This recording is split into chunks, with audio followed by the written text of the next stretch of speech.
At pupunta tayo ng Rosario at dito na ako dumaan sa Noveleta. So, live update natin dito. Pupunta tayo ng Rosario. Kaso, yun nga, di natin alam kung bukas na ba ang tulay doon sa may malapit sa may Bagbag, no? So, yung tulay na yun, dugtungan yun ng dalawang barangay, Bagbag, tsaka Ligtong. So, yung nakaraang linggo, inaayos pa yung tulay na yon. So ikot tayo dito sa bandang Ligtong, dilabas tayo dun sa may malapit sa may iglesia, no, dito sa may Bagbag. So hindi natin sure kung bukas na at try natin na puntahan ang lugar na yon. So marami kasi nagtatanong sa tropa to, dahil nga daw araw-araw nga daw ako nadaan doon sa area na yon, kaso hindi naman talaga ako nauwi na ng Rosario. So bihira na lang talaga ako nauwi ng Rosario.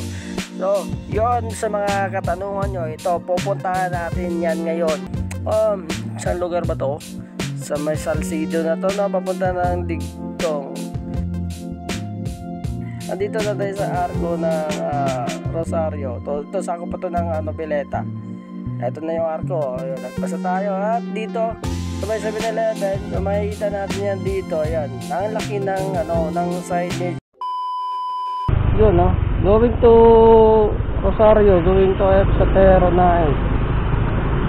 Content lang natin to. Dalan tayo dito. Sarap pa yung dali, oh. Sarado pa, ah. Okay. Oh, kita nyo, naglalakad ng mga yan. Okay.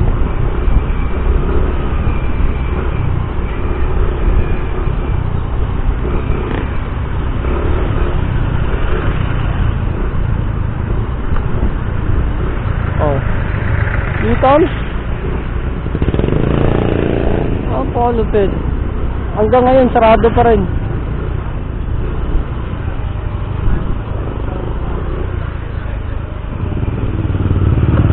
Hindi ko naman nasimulan to. Noong araw na to, ah.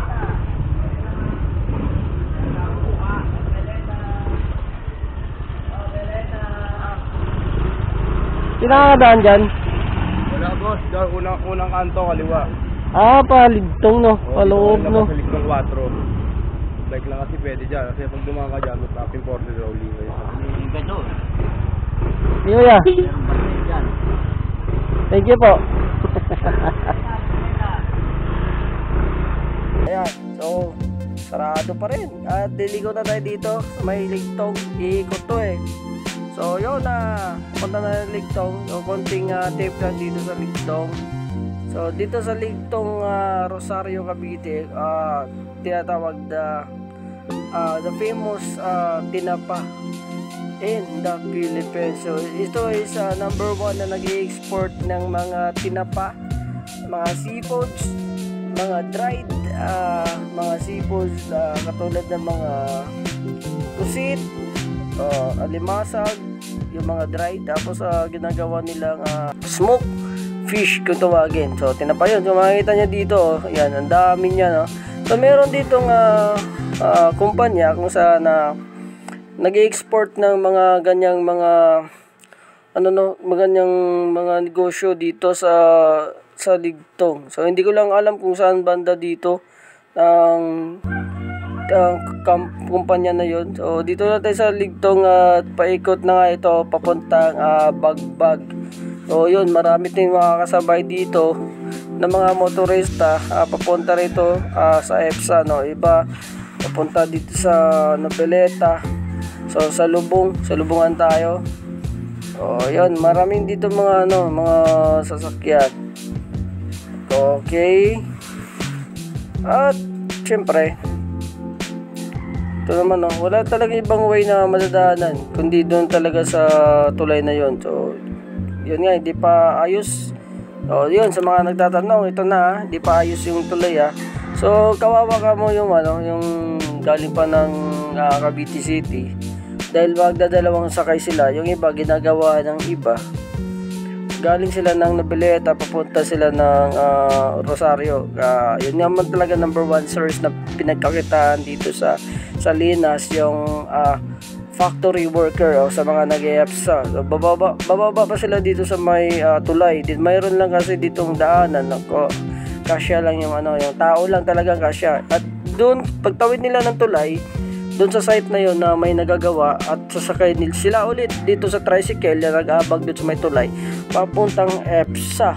So sa mga commuters, so nakakawa naman mga commuters natin dahil dalawang sakay sila, Bagbag to EPSA. So sana maayos na tong tulay na to. So napakalaking bagay talaga yung tulay na dito sa may Bagbag pagitan ng Bagbag tsaka Ligtong. Grabe naman, no? So ano pa naantay natin? Hanggang dito na lang ang ating video. At syempre, bago natin na tapusin tong video na to, so maraming salamat ulit dito sa ating mga supporters at subscribers at followers dito sa ating video na nanonood ngayon. So share nyo tong video na to para mas marami pa tayong magiging viewers at supporters, no?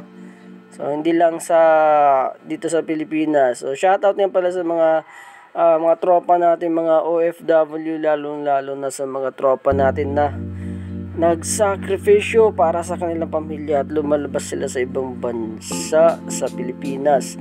Pero shoutout sa tropa natin sa mga nasa Canada, nasa ano pa ba mga lugar na nandun, Hungary, Canada,